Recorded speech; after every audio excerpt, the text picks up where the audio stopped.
بسم الله الرحمن الرحيم الحمد لله رب العالمين والعاقبة للمتقين والصلاة والسلام على أشرف الأنبياء والمرسلين ومن تبعهم بإحسان إلى يوم الدين أما بعد.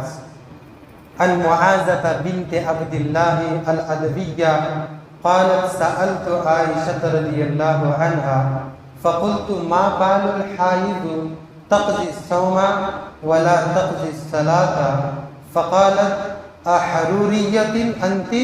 قلت لست بحرورية ولكني أسأل. قالت كان يصيبنا ذلك فنؤمر بقضاء الصوم ولا نؤمر بقضاء الصلاة متفق عليه. رواه البخاری و مسلم. حضرات مصلیان کرام، بزرگان دین، نوجوان دوستوں، عزیز پیارے بچوں، الحمدللہ 12واں روزہ ہمارا قریب الختم ہے. اللہ قبول فرمائے، پائے تکمیل تک پہنچائے. بہت ساری عبادتیں چاہے وہ بدنی ہو یا مالی ہو اس ماہ کے ختم ہونے سے پہلے ہمیں کرنے کی توفیق عطا فرمائے. دیکھیے یہ بات نماز عصر رمضان مبارک کے مسائل کے متعلق جو دروس ہوتے ہیں، آج بھی ایک مسئلہ ہمارے سامنے آ رہا ہے. وہ مسئلہ کیا ہے؟ یہ تو عورتوں سے متعلق ہے. میں سمجھ رہا تھا کہ ضرورت نہیں ہے، لیکن میرے ایک بھائی نے سوال کر لیا تو سمجھ میں آیا کہ شاید اس مسئلے پر بھی کچھ روشنی ڈالنا چاہیے. مسئلہ یہ ہے کہ حائضہ عورت اور منفوسہ عورت جسے نفاس آتا ہے وہ روزے کے لیے کیا کرے. ایک دو تین مسئلے اس سلسلے میں ہیں. سب سے پہلے میں حدیث کا ترجمہ کرتا ہوں، اس کے بعد مسئلہ آپ کے سامنے پیش کروں گا. حضرت معاذہ بنت عبداللہ الادویہ ایک تابعیہ ہیں. وہ کہتی ہیں کہ میں نے اماں عائشہ صدیقہ رضی اللہ تعالیٰ عنہا سے آ کر پوچھا کیا بات ہے کہ حائضہ عورت روزے کی قضا کرتی ہے لیکن جو نماز کی قضا ہے وہ نہیں کرتی ہے. تو اماں عائشہ صدیقہ رضی اللہ تعالیٰ عنہ نے پوچھا کیا تم حروریہ کے خاندان کی ہو؟ میں نے کہا میں حروریہ کی تو نہیں ہوں، لیکن میں ایسے ہی مسئلہ پوچھ رہی ہوں. جو حائضہ عورت ہے وہ روزے کی قضا کرتی ہے لیکن نماز کی قضا نہیں کرتی ہے. تو اماں عائشہ صدیقہ رضی اللہ تعالیٰ عنہ نے کہا ہاں ایسے ہی ہے. اللہ کے رسول صلی اللہ علیہ وسلم کے زمانے میں جب ہمیں یہ ہو جاتا تھا، یہ ہو جانے کا مطلب حیض آتا تھا، تو اللہ کے رسول ہمیں روزے کی قضا کا حکم دیتے لیکن نماز کی قضا کا حکم نہیں دیتے تھے. یہ حدیث بتاتی ہے کہ حائضہ عورت اگر رمضان میں اس کو یہ ماہواری آ جائے تو وہ روزہ چھوڑ دے، رمضان کے بعد قضا کرے. لیکن سوال پیدا ہوتا ہے کہ حائضہ عورت تو روزہ چھوڑے اور رمضان کے بعد قضا کرے، جو نفاس والی عورت ہے وہ کیا کرے؟ نفاس والی عورت کیا کرنا چاہیے؟ اس کے لیے بھی ضروری ہے کہ وہ بھی روزہ چھوڑے. لیکن ایک سوال لوگ کرتے ہیں کہ نفاس والی عورت یا قضا کرے گی یا روزانہ ایک روزے کے بدلے ایک مسکین کو کھانا کھلائے گی. تو ایسے ہی سوال لوگ پوچھتے ہیں.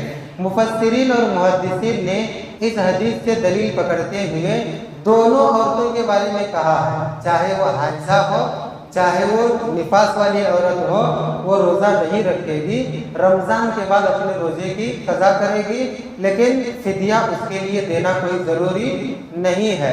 ایک سوال اس میں یہ بھی ہے کہ بعض عورتوں کو دن کے کسی حصے میں اچانک حیض آنا شروع ہو جاتا ہے. مان لیجیے صبح میں سحری کرے اور دوپہر کے وقت حیض آ گیا. کیا کریں گی وہ عورتیں؟ ظاہر سی بات ہے روزہ توڑیں گی وہ. اب وہ روزہ ان کا کاؤنٹ نہیں ہوگا، بعد میں رمضان کے بعد ادا کریں گے. ایک مسئلہ اس میں یہ بھی ہے کہ اگر رات کے وقت حیض رک جائے، مان لیجیے سحری کرنے کے وقت سے کچھ دیر پہلے حیض رک گیا، اب کیا کرے گی عورت؟ آج کا روزہ رکھنا یا نہیں رکھنا؟ کیونکہ ہم دیکھتے ہیں عورت یہ سمجھتی ہے کہ جب تک میں نہا نہیں لیتی تب تک پاک نہیں ہوتی، اور ہے بھی یہی ہے. جب حیض ختم ہو جائے غسل ہونے تک وہ پاک نہیں ہوتی ہے. تو کیا وہ روزہ اس دن کا رکھے گی سحری کر کے یا اس دن کا بھی روزہ چھوڑے گی؟ اہل علم کہتے ہیں نہیں، اس کو نہانے کی بھی ضرورت نہیں ہے، پہلے وہ سحری کر لے، نیت کر لے، سحری کرنے کے بعد اگر نماز کا بھی وقت ہو رہا ہے تو وہ پہلے نہا لے، لیٹ بھی ہوا کوئی پرواہ نہیں۔ کیوں؟ کیونکہ صبح صادق سے پہلے اس کا حیض رک گیا، جب رک گیا ہے تو اس کا روزہ صحیح ہے۔ پھر سوال پیدا ہوتا ہے سحری کب کرنا، پھر وہ نہانا کب، پھر نماز کب پڑھنا؟ لوگوں کی نماز ہو جانے دیجیے، اگر صبح صادق سے پہلے حیض رک گیا ہے تو پھر روزہ صحیح ہے اس کا، سحری کرے آرام سے، بعد میں نہائے، بعد میں نماز پڑھ لے۔ اہل علم نے ایسا اس حدیث کی روشنی میں مسئلہ اخذ کیا ہے۔ جہاں تک اس حدیث میں ایک نکتے کی بات ہے، وہ حروریہ عورت پوچھتی ہے کہ تم اللہ کے رسول کے زمانے میں حیض والی عورت روزے کی قضا ضرور کرتی ہو لیکن نماز کی قضا نہیں کرتی، ایسا کیوں؟ تو اماں عائشہ نے کہا ایسا ہی ہے۔ تو اہل علم اس کا جواب دیتے ہوئے کہتے ہیں، خاص کر کے علامہ ابن قیم رحمہ اللہ، ان کی ایک کتاب ہے اعلام الموقعین، اس میں انہوں نے کہا ہے اللہ تبارک و تعالیٰ کا یہ بہت بڑا فضل ہے کہ اللہ تبارک و تعالیٰ نے روزے کی قضا کا حکم دیا ہے، نماز کی قضا کا حکم نہیں دیا۔ کیوں ایسا؟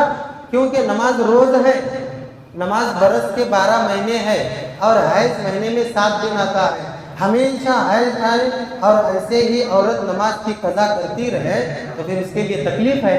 اور روزہ سال میں 1 مرتبہ آتا ہے، اگر سال میں 1 مرتبہ روزہ آئے، اس مہینے میں اگر حیض آئے تو پورے سال میں 7 روزے رکھنا ہے، پورے سال میں 7 روزے، اور اگر ہر مہینے کی نماز قضا کرنا ہوتا تو پھر پورے 7 دن کے ہر مہینے نماز قضا کرنا پڑے گا۔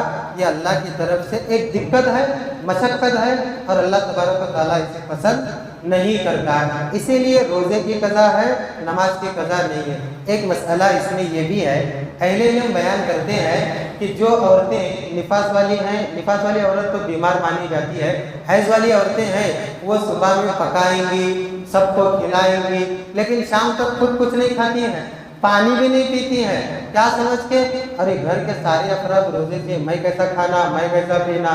جب روزے سے نہیں ہے کوئی عورت تو کھانے پینے سے رکنے کا کیا مطلب ہے؟ بعض جو ان پڑھ خواتین ہیں وہ ایسا رکنے کی کوشش کرتی ہیں، اللہ اس کے رسول نے منع نہیں کیا ہے۔ روزہ رکھنے کا مطلب کیا ہے؟ صبح سے شام تک بھوکا رہنا۔ اگر روزے سے نہیں ہے کا مطلب کیا ہے؟ وہ کھا بھی سکتی ہے، پی بھی سکتی ہے، اللہ نے اجازت دی ہے، ہم اس اجازت کو روک سکتے ہیں؟ نہیں روک سکتے۔ اللہ سے دعا کریں اللہ تبارک و تعالی ہمیں بھی، ہمارے گھر کی خواتین کو بھی رمضان کے سارے مسائل جان کر صحیح طریقے سے رمضان گزارنے کی توفیق عطا فرمائے، آمین ثم آمین۔ سبحانک اللہم ربنا و بحمدک، اشہد ان لا الہ الا انت، استغفرک و اتوب الیک۔